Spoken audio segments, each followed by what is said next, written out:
Las falsedades, la mentira y el engaño, la invención de noticias, de hechos no sucedidos, ha existido siempre. Las fake news existen en todas las épocas y tienden a la compulsión repetitiva.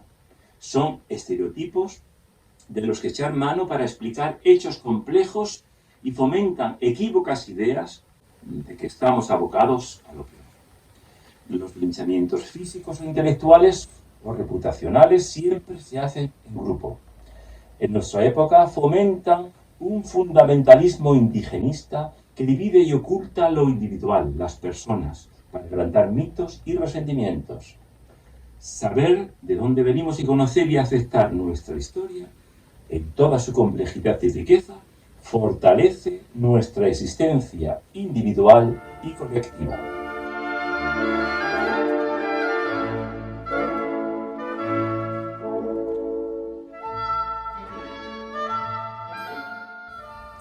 Elvira Roca Varela y Marcelo Gullo y otros historiadores han destapado el verdadero y real proceso de la influencia mucho más positiva de la acción de España en América. En el territorio tanto europeo como americano de España, era tan España y tan español, una vez promulgadas las leyes de Indias de la corona española, un hombre nacido en La Pampa, en México, en Cuzco, en La Mancha o en Jaén. Por lo tanto, el desmontaje de una leyenda que no hace justicia a España frente a la adversidad interesada en la negación no sólo de la realidad de lo que fue la monarquía española, la monarquía hispánica, como se llamaba entonces, sino la propia cultura e historia occidental.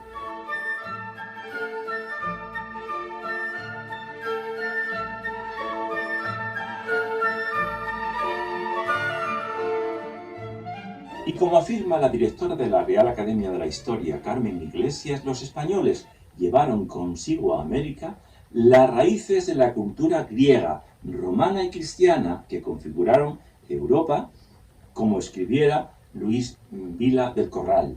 La España de tales gestas no era una sociedad militar, a diferencia, por ejemplo, de la sueca en el siglo XVII, o los casos de Prusia o de Rusia. La España que venía de un enfrentamiento de 8 siglos con los musulmanes, era un país con vocación guerrera, pero no militarista, y era capaz de movilizar para llevar a cabo sus hazañas bélicas gentes de las más variadas nacionalidades de Europa.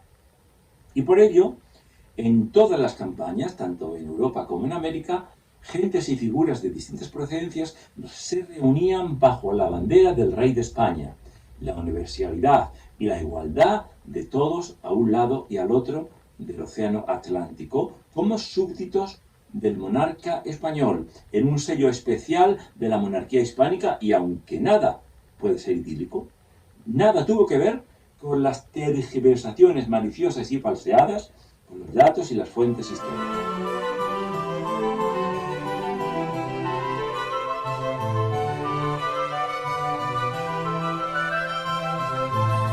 Con los datos y las fuentes históricas, demostrando paso a paso los hechos, Elvira Roca Varela, Marcelo Gullo, Carmen Iglesias, entre otros muchos, han demostrado que los hechos son tan evidentes que lo positivo destaca respecto de lo negativo.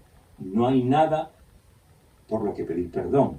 Los españoles llevaron a América su cultura, como hemos dicho ya, su religión, su lengua y su organización social, los valores de la civilización occidental y todo lo que eran y tenían. Y llevaron consigo el corpus legislativo, las leyes de Indias y otras disposiciones sucesivas que permitían recurrir ante los tribunales de justicia a los súbditos del rey de España bajo la potente protección de la monarquía hispánica, como se llamaba en su época. Uno puede exigir una responsabilidad por las cosas que no ha hecho, pero no existe algo así como sentirse culpable de las cosas que han ocurrido sin que uno participe activamente en ellas.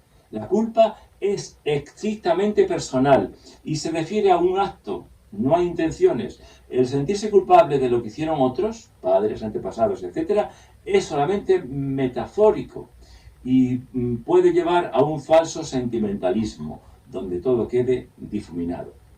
Las potencias que han atacado a España son las que más tienen que ocultar. Y la leyenda negra surgida con España tiene unos componentes de rivalidad hegemónica por la preponderancia que España adquirió en su momento, y repetimos que España pudo cometer errores en su colonización, pero también, comparándola con otras colonizaciones, con las demás potencias, España queda absolutamente mejor que las demás.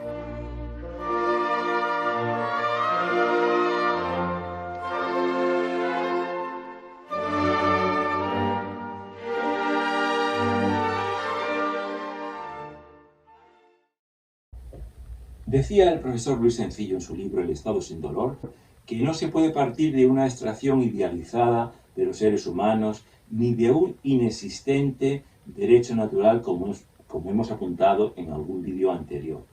Hay exigencias naturales perentorias que son precisamente aquellas a las que nadie atiende ni satisface, sino que se atienden las apetencias e inconformismos concretos de la masa psíquica pulsional y agresiva que es originariamente el hombre.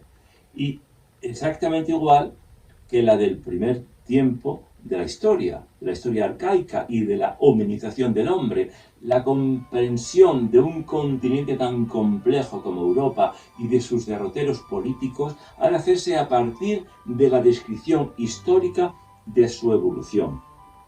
Los errores, las demasías y las injusticias de esa historia nos devuelven la imagen real de un continente, al parecer llamado a mejorar el mundo, que lo ha hecho tal vez y no lo ha conseguido del todo, y se ha hecho un mundo más desigual.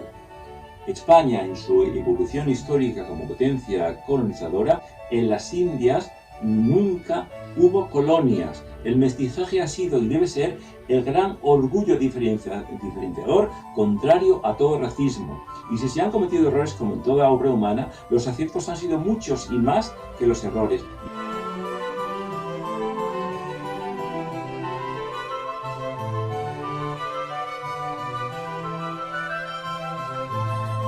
El mexicano Carlos Fuentes dice que las Indias no fueron nunca colonias. El mestizaje ha sido y debe ser el gran orgullo diferenciador, contrario a todo racismo. Y si se han cometido errores, como en toda obra humana, los aciertos han sido muchos más que los errores. Y aún así, si los comparamos con otras colonizaciones de países europeos, España sale ganando con mucha diferencia sobre los demás. María Elvira Roca Barea y Marcelo Gullo Modeo, entre otros, dicen que los españoles nos tenemos que dar cuenta del infundio que se ha propagado a lo largo de la historia acerca de nuestra colonización americana. Y efectivamente, no hay nada por lo que pedir perdón, sino reivindicar la importancia del legado español frente a las atrocidades cometidas por los enemigos de España históricamente. Se demuestra que el Tribunal de la Historia es un tribunal parcial, sesgado, y que ha sido juzgada por jueces parciales con testigos falsos, ya que la América de antes de 1492 se asemeja más al infierno que al paraíso, pues reinaba en un mundo donde se producían sacrificios humanos, canibalismo, esclavitud, machismo y prostitución. Durante 4 siglos, Gran Bretaña, Holanda, Estados Unidos, Francia y Alemania, sin ninguna autoridad moral, le han exigido a España que pida perdón por los supuestos pecados cometidos durante la conquista de América, cuando en realidad, si alguien tuviera que pedir perdón, serían esas naciones las que deberían hacerlo, porque sus manos no están precisamente limpias y están manchadas tal vez de sangre. España no tiene nada por lo que pedir perdón, porque la conquista de América fue uno de los mayores intentos que en el mundo se han visto para hacer prevalecer la justicia y los valores cristianos en una época brutal y sanguinaria. Y en ese intento de éxito convirtió a España en una excepción de la historia de la humanidad, porque ni antes ni después una nación se comportó de esa manera. Y precisamente por eso mismo, cuando algún papa habla en esos términos, su desinformación es total y absoluta. igual que algunos presidentes de naciones americanas, que deberían preocuparse más de sus urgentes y alarmantes asuntos internos e informarse mejor antes de lanzar, para distraer la atención de sus ciudadanos, falsas acusaciones contra España.